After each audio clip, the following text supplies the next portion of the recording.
So, someone the other day was telling me, Jackson, yesterday I was denied a US visa on the counter. And when I was asked, do you know anyone in the USA? I replied honestly and I said no. At the same time, she returned back my passport. What should I answer? What should I have answered? I think this person tried to ask me this question. And there are various reasons which can lead to you being denied a visa for any embassy for whatever country, and more so the one for the USA, Canada, and the UK, because that is where most people are trying to get visit visas, and generally non-immigrant visas, which include also the student or study visas. And there are so many reasons for visa denial, and with that kind of with such a question having been asked, I might not be able to pinpoint directly what could have happened.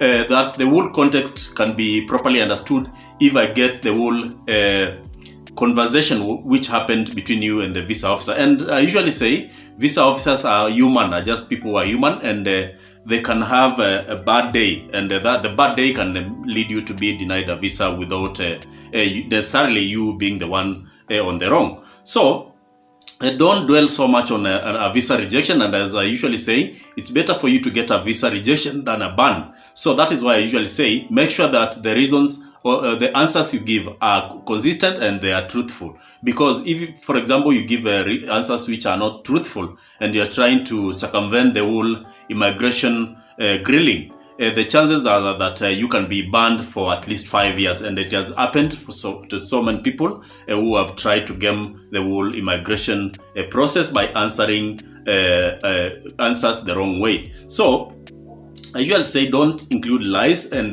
these can involve things related to ties back home, which again I know many people tend to lie on ties back home. For example, you might lie about you being married, whereas you're not married. This once the visa officer determines that you're not married and you are trying to use that, they can easily deny you a visa or ban you completely. So the other thing is about the purpose for the visit. The purpose for the visit for the one you are using to immigrate to visit either the USA or Canada can be the reason you are denied a visa. So, for example, let's say you are attending a conference.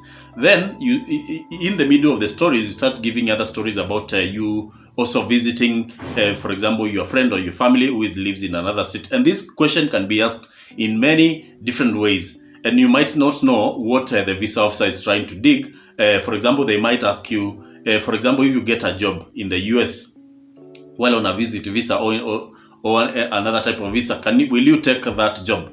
The moment you say why not, take this job, you automatically the intent for your immigration for your visit is in doubt, because now you've already lied to the visa officer.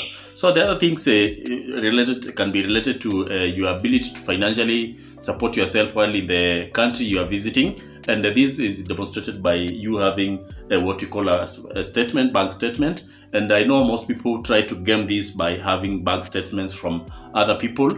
There are people you can get bank statements from, for example, your father, your mother, your brother, and close relatives. But also people want to know what are these ties back home I should have for me to apply for a visit visa. And I usually say these things vary depending on your circumstances. For example, someone who has a stable job in their home country, for example, that is an enough ties back home which can which the visa officer can use to determine your chances of defaulting on your visa and overstaying your visa. So, for example, if you have a good job, for example, if you have a family back home, you have a wife, you have children, you also have parents. Those are things you can use as ties back home, including what we call bank statements, including what we call jobs, including there are different things. You can research them online, see which ones qualify to be used as ties back home. But basically, different circumstances have different requirements for ties back home. You cannot say that you must have a logbook so that you show that you have sufficient ties back home.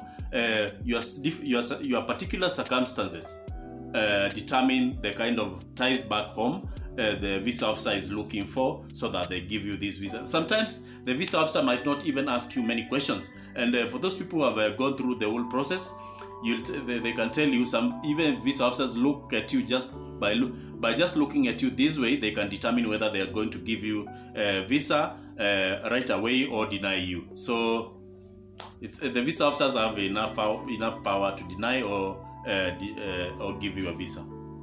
There is also another reason which can lead you to be denied a visa, which I said is a criminal inadmissibility.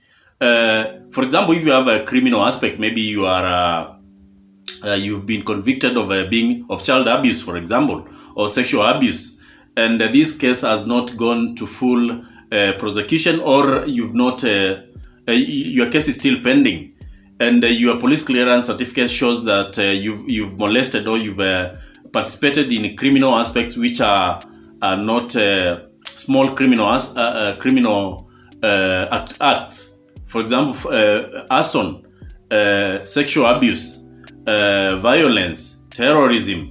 This can lead you to be denied a visa by the visa officer, and that is what we call criminal inadmissibility. So if you need to immigrate or visit other countries, try as much as possible you do not involve yourself in things which can lead you to be denied a visa. Some people are also falling into this problem whereby, or trap whereby your answers are not consistent. Let's say, for example, you say you work in a certain company, and at the same time you say you are a business person. Try that your answers are consistent, they follow each other in a logical manner. Otherwise, I know people have dual multiple sources of income, and the visa officer is just interested in the one which can increase your chances to or can reduce your chances of defaulting on your visa. So thinking, what are the different reactions people tend to react to a denial of a visa? And most people feel like it's the end of the world. And if you've been to whichever embassy and you've been denied a visa, it feels distressing. What is the correct word? It feels distressing, and most people fall into depression. But I want to tell you this: having been denied a visa is even better than getting a ban. So you'd better get denied a visa this time around, with the hope that once you apply, once your circumstances change, because you might be denied because of circumstances which you can change. For example, you do not have a language proficiency test, you do not have enough financial resources. For example, you do not have sufficient ties back home, and circumstances can change. So if your circumstances are changed, you can always reapply for this visa, and you never know. You might even, the reason for your visa denial might even be related to the mood or the attitude of the visa officer who was attending to you on that particular day. So don't lose hope. Don't fall into depression. There are other options. There are also other countries you can pursue if that country seems to so hard for you to get that kind of visa. And I know most people, they just want to visit and also look for other opportunities.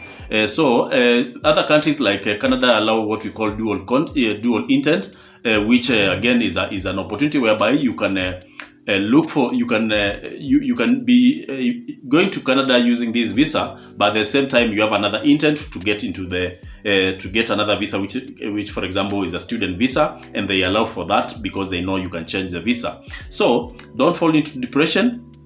Once you get a visa, once you get a denial for a visa, look for another opportunity, look for other options, and think about what made you to be denied the visa, and the conversation between you and the visa officer speaks a lot. After